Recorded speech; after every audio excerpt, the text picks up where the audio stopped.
Good morning. Today is Ash Wednesday, and normally we would be having Lenten luncheons at our church. If you get on Ash Wednesday, our Wednesday Lenten lunches follow with a service.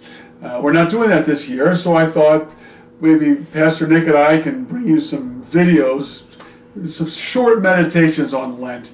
And Ash Wednesday, sometimes you'll see people in certain kind of church traditions with a cross with ashes on their forehead. And the reason for doing that is to remember that ashes to ashes, dust to dust, we're all going to die. We are finite, we are mortal, we are sinners. And we don't always like to think about that in the United States of America. We like to push off any thoughts about death. Let's just think about how our life is going. But the Bible says, for example, the book of Ecclesiastes, it's better to spend time in the house of mourning rather than the house of feasting. It's better to go to the funeral home than to go to a feast. Now why? Is the author just trying to be negative? No, but he's saying you as a human being have got to realize you're going to die.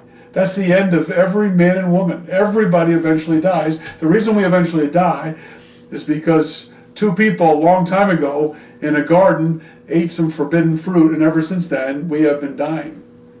And because there's death, there's also a final judgment.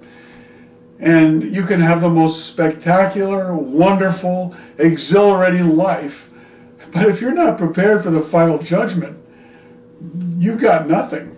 And that's why it's important to think about death in relation to the final judgment, because if we think about the final judgment, we can also learn about what Jesus did for us in absorbing the penalty for our sin on the cross, of undergoing that eternal judgment in our place, so that we can be declared righteous by His righteousness, and then we can look to the final judgment and say, it's going to turn out great for me.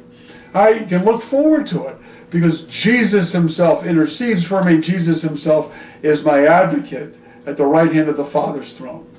So, Ash Wednesday, we begin thinking about the suffering that Jesus had to go through to purchase our freedom and our deliverance from sin, death, and the devil. But that's what He did. So, even though we think of Lent as maybe a bit of a somber time, it's only to get to the joy of what we have in Jesus Christ. Let that thought be with you today.